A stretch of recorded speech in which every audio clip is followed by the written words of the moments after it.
Well, we're at the Canadian International Auto Show, formerly the Toronto Show, and we're here in the Toyota booth looking at the Crown Signia.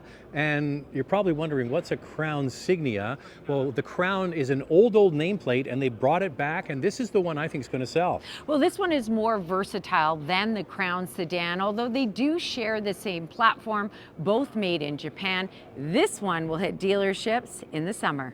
Now this is quite a sporty crossover. It has a bit of a wagon vibe to it. And I also think it looks more like a Lexus than a Toyota. It feels much more upscale. It's got wide fenders, a sleek roofline. I feel like this is a great sporty Toyota option. Now the Toyota Venza is gone.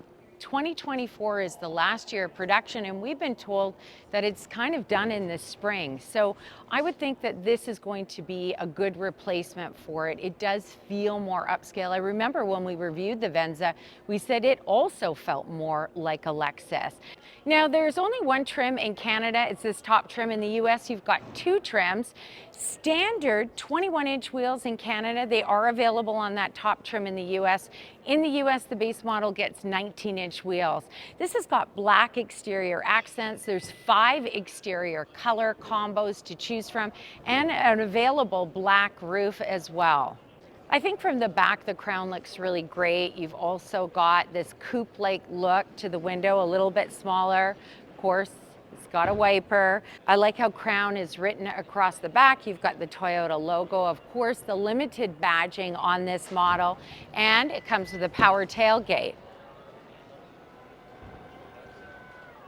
Has a bit of a higher loading floor. Does remind me a lot of a wagon. Let's take a look what's under here. We've got a tire repair kit. So we've seen in the Toyota lineup, then they bring in new models. Sometimes they just go all hybrid, and that's the case with this Signia. And they have a 2.5 liter hybrid system. It's the next generation hybrid system, and it has more power than the Venza. The Venza was 219 horsepower. This is 243, which is similar, if you follow along, to the Lexus NX hybrid. So similar kind of output. So it's an all-wheel drive utility. How do they accomplish that? It's not connected. The engine in the front is not connected to the rear wheels. It's a separate, a small electric motor at the back that drives the rear wheels, and then the electric assist through an eCVT to the front wheels. So we don't have the official EPA fuel economy numbers, but the manufacturer's target for this is 36 miles per gallon in the US. That's 6.5 liters per 100 kilometers here in Canada. We'll get those official numbers when it goes on sale. And it can tow. You're not going to tow with a crossover like this typically, but it can tow 2,700 pounds. Andrew, what are you doing?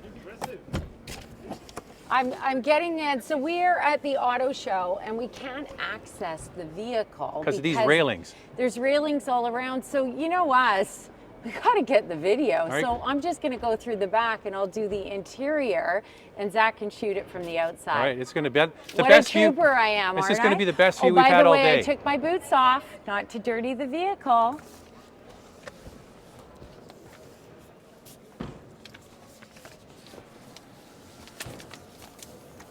You went in there like a cat. That was impressive. Wasn't it?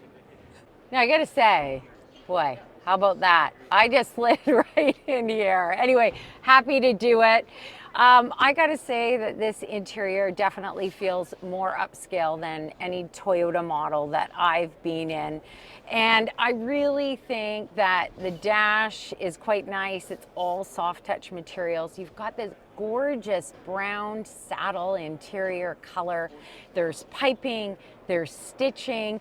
You've got a bronze accent here at the center console. Of course, it's got the digital shifter that we first saw in the Lexus NX when it came out.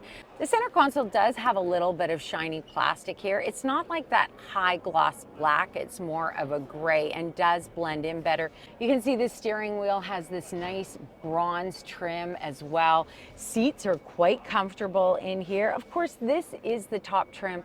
We've got the dual 12.3-inch screens in here with wireless Apple CarPlay and Android Auto. It has navigation, heated and ventilated front seats, driver's seat memory, and then this great panoramic sunroof. Now, some of you have asked, can you open it? No, it's actually a fixed glass roof. So that's one thing that we've noticed on many models now, that they are going more to a fixed glass roof. Some will like it, Some, maybe not. They like it when it opens. And remember, the Venza was the exact same. On that top trim, it was all fixed.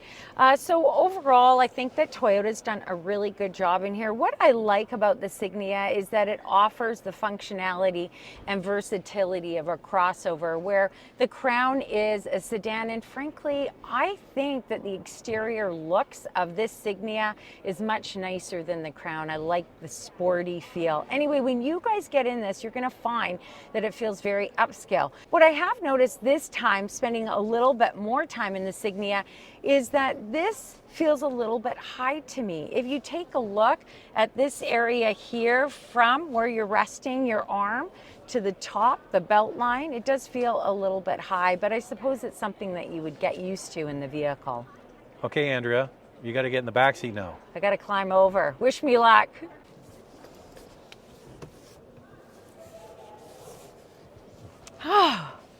Made it. So I want to see if these recline at all. They do not recline, but once again, the way the recline is on the back, it does feel quite comfortable. You've got your map pockets here on 2 seats. Of course, you've got 2 cup holders at the center console. Headroom wise, I feel like it offers quite a bit of headroom. I am about 5'6½". So that's enough for me. And Zach also sat back here. Take a look at the video of him. He found that there to be enough headroom as well. Okay, we'll do the headroom in a second. Legroom is big, okay? That is very big. And I've got the seat, I just set it for myself up there. Oh yeah, there's headroom for sure. I just want to see if the seat reclines. The seat doesn't recline at all. And there's an armrest in the center, but I would say comfortable. No issue. This pillar here, you sit behind the pillar here. That'd be my only complaint, really. So overall, quite comfortable. It doesn't offer a flat floor, of course. There is a small hump in the middle. I'm going to sit in the middle seat and see how that is. My knees sit up a little bit higher, but still fairly comfortable. Now you gotta get out. Gotta get out. I'm getting my workout today at the show, aren't I? Okay, let's see it. Okay. I made it. I gotta say, Andrea, Try to be a little bit elegant getting out. I gotta say it was more fun watching you go in. Well, what we don't know is the price, and this is a Crown. It's got a fancy name. It's probably going to be a premium over, say, other Toyota products. We're going to have to wait on that. Yeah, and we don't know the ground clearance. I know many of you have been asking us, what's the ground clearance of this? It hasn't been announced yet, but we hope to get more information by the summer. Thanks for watching.